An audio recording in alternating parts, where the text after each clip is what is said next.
Hello everybody, Gameshark always 7 here with another game industry topic, blog post, industry piece, opinion piece, and what have you.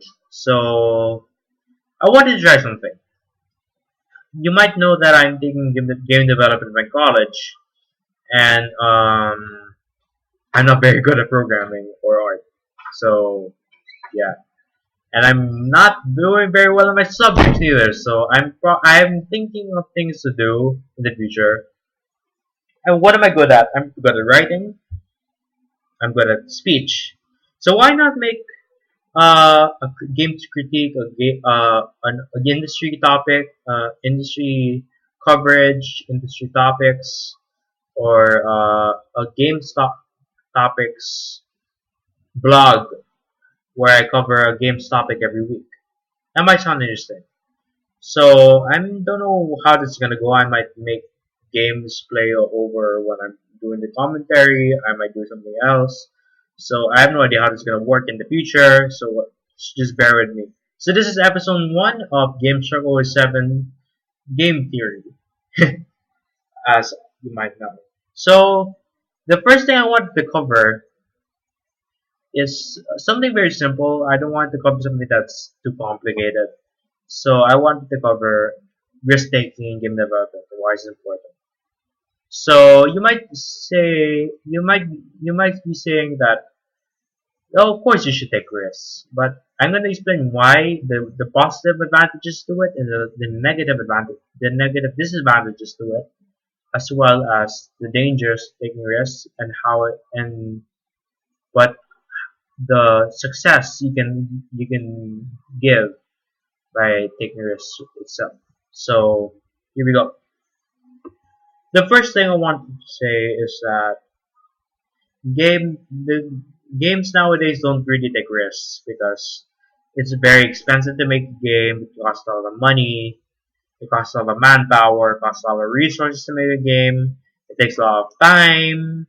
So obviously they want to do something safe, something that won't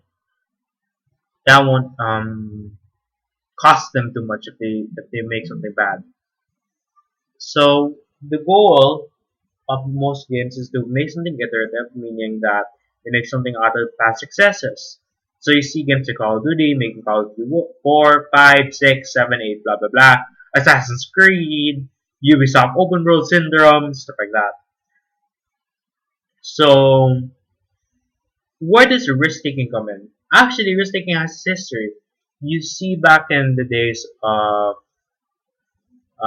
Westwood and Populous Bullfrog, Peter Molyneux, is that he made games like Populous, and no one wanted to take Populous because it was too risky, but EA took it. And back then, EA took risks. It's pretty amazing back then to think that EA would take risks, but they did, and they made Populous, and Populous is a very successful game. So what's when should you take risks and when shouldn't you take risks? You should take risks when you think that it will benefit the game overall. Because obviously you just don't take risks willy nilly. You're just wasting money by them. So you should take risks.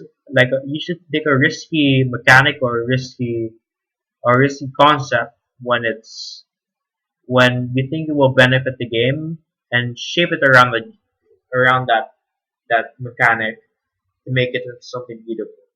So you see games like Dark Souls. Dark Souls is very risky because it took the it's good to lose thing very seriously. You see games like Super Hot, which was very unique, taken the first person shooter slash puzzle mechanics. And you see games like Brink, which did fail, but I really loved for what it did. So, but why are we not seeing risks being taken so often these days? Well, you might be asking that, and I'm gonna say it's because game developers are afraid to take risks for the aforementioned reason of that it takes a lot of money to develop a game. They don't want to develop a game that's too costly, too risky. They might just lose money. But I also think that consumers are afraid of taking risks. And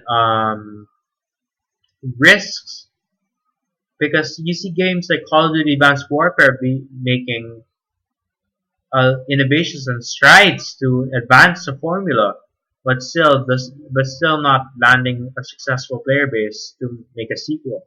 And that's very sad. So, what am I trying to say here? Risk taking is important, and when we take risks, we advance genre. We advance the development of games. We advance the industry. And when we make games that are risky and they succeed, we have we have games in the past that we can base our games off of and make more risks to make even better games. So we just make better games by experimenting and trying. But you might be saying, why would AAA developers take risks if it costs them a lot of money?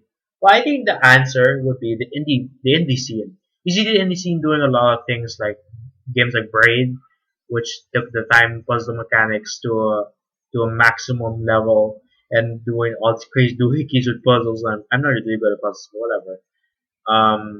You see games like Super Hot, as I aforementioned, which where you move and you shoot, and it only moves when you, and time only goes when you move, and that's really innovative. And you see games like Brothers of the Tale of Two Sons, which smelled story and mechanics so well together that it seems like it's meant to be. Game indies are not afraid of taking risks, and I think that's why they're gonna save the games industry, because without the indies we would just have the same old games, or climb the watchtower, whatever, or like climb the tower so you can see the map and unlock side quests, or like the same old Call of Duty aim down sight shooty thing. So what? And indies are not doing that. They're actually trying to advance the games, how games are made, and that's really good. So that's what I think about risk taking. TLDR, risk taking is something important, and we should always reward people for taking risks. Alright, so I think that's gonna be the end of this episode. It's probably gonna be a short one. I don't know if it's gonna be longer in the future. So I don't know what I'm gonna post here. I have no idea if I'm gonna even edit this. I have no idea. Uh, I'll try to edit it because I'm maybe not, because I want it to be the vanilla experience, whatever. So I think that's it. So I'll come back next week with another game topic. Our game topics for the next 5 weeks. So I'll see you guys later. Gameshark 7 out.